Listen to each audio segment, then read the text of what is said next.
Kaya kung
hello guys! For today's video guys, ay magluluto tayo ngayon ng kabsa. Ang gagamitin ko pala ngayon ay meat. So, kabsa laham yung lulutuin natin ngayong araw. So, after 10 months guys, ay ngayon lang ako nakabalik ng vlog kasi sobrang busy sa buhay at tamad na rin mag-upload at saka yung mag-edit. Kaya ito yung nangyari. So, ang una ko palang ginawa guys ay hinugasan ko na itong 4 na kilong laham o yung meat.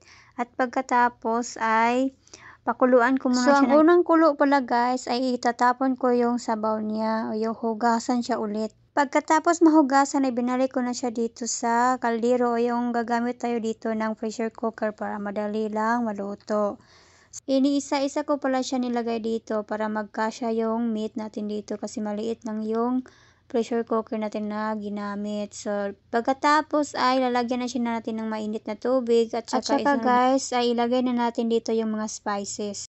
Naglagay lang ako dito ng aronfol, cardamom, dahon ng laurel, lemon black, salt at saka itong cinnamon stick, kamatis o onion at garlic. Pagkatapos naglagay din pala ako dito ng tomato paste na 3 kutsara lang at isunod naman natin dito ay naglagay din pala ako dito ng baharat mix pero ito siya hindi to siya powder, yung mga buo-buo talaga siya. Pagkatapos ko na mailagay lahat ng mga ingredients guys ay takpan ko na siya dito at lulutuin lang natin siya ng half an hour. Habang hinihintay ko yung maluto guys ay kakain muna ako ng agahan kasi hindi pa talaga kami kumain ng agahan dahil inuna ko muna itong lulutuin ko bago ako kakain. So ang kakainin natin ngayon ay coffee lang talaga tsaka isang sandwich o diba parang social na nilagyan lang siya ng itlog pa kutsilyo pa yung ano parang correct ganon. Kain po tayo! Ang gagamitin natin na bigas guys ay American rice. Hinugasan ko lang pala siya ng 3 pieces at binaba din siya pala sa 30 minutes para lumambot yung bigas natin. At natapos na rin ng 30 minutes guys ay ito. Kinuha ko na to at nilagyan lang natin siya ng sa tubig sa ibabaw para hindi sumabog yung pressure cooker natin hanggang sumingaw na talaga siya at bubuksan na natin para i-separate natin yung sabaw at saka itong meat. Ang susunod ko naman gagawin guys ay mag-isa muna tayo dito ng sibuyas, garlic at kamatis na dito sa farm ghee. Ito yung gagamitin natin na mantika, farm ghee. Bali guys ay isang buong garlic pala yung lulutuin natin dito at 2 pirasong onion at 4 na pirasong kamatis na kinat ko lang siya sa nang maliliit at igisa na natin siya dito hanggang maging kulay brown na yung mga spices natin. Pagkatapos may gisa yung sibuyas at garlic guys ay isunod ko naman tong kamatis at palambutin lang natin siya dito ng 5 minutes at pagkatapos ay lagyan natin siya ng lagyan ko lang siya ng kaunting sabaw na ito ay recipe pala sa aming babae na tinuro niya pero nilagyan ko lang pala siya ng kaunting pula sabaw sa meat guys ay hinalo ko lang siya ng konti at tinakpan ulit ng mga 3 minutes bago natin ilagay dito yung bigas.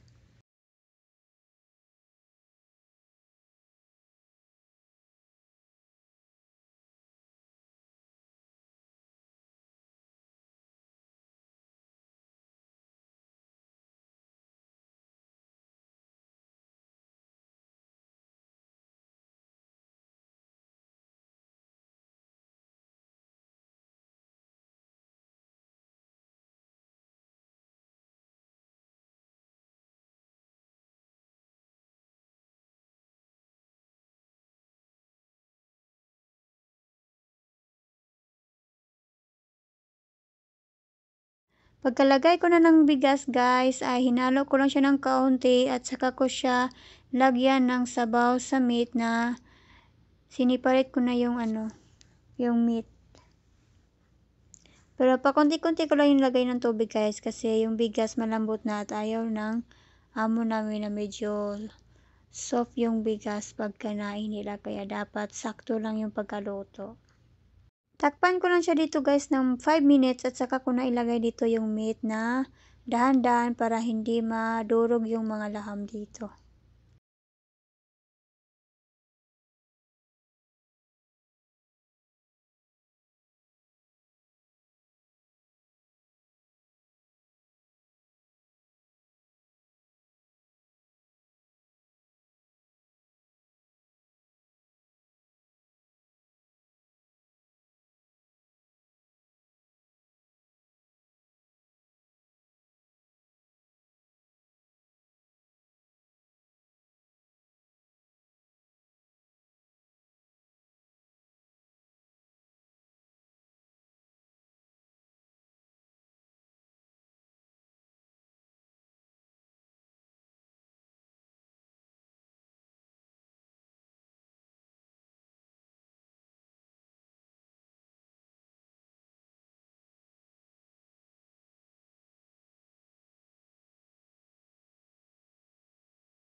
Nag-add din pala ako ng asin dito guys kasi medyo matabang pa siya.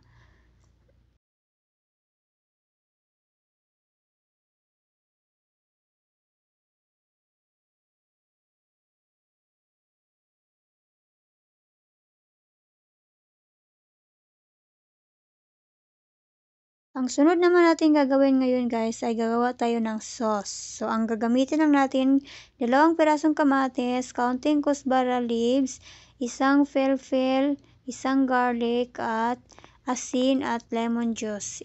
Ipagsama-sama lang natin siya dito sa blender guys hanggang maging sauce na siya.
So, ngayon guys, ay luto na yung kanin natin, ay yung kabsa. So, dito naman ay magpiprito tayo ng los at saka si babe o yung raisin na panglagay natin siya sa ibabaw ng kanin. Dito sa los guys ay pinirito ko lang siya ng medyo brown para hindi siya pait. At dito naman sa raisin guys ay pinabubbles ko lang siya hanggang naging kulay brown at pwede na siyang ilagay sa kanin.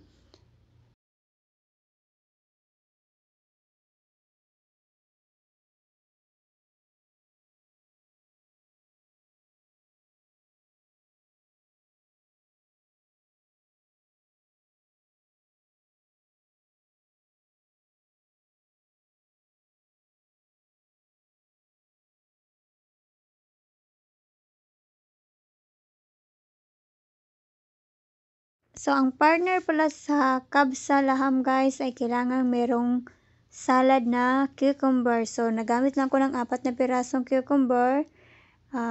Inano ko lang siya sa, basta guys, ginidnid na ko siya guys. At nilagyan ko lang siya ng 3 pirasong yogurt guys. At dry mint at asin. So, pinaghalo-halo ko lang siya. Pagkatapos, ilagay na natin siya dito sa ref.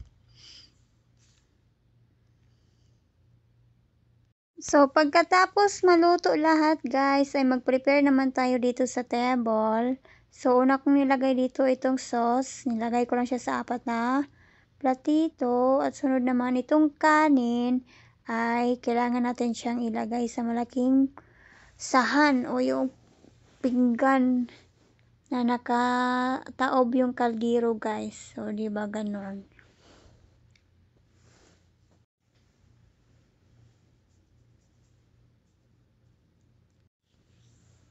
So, ayun lang, guys.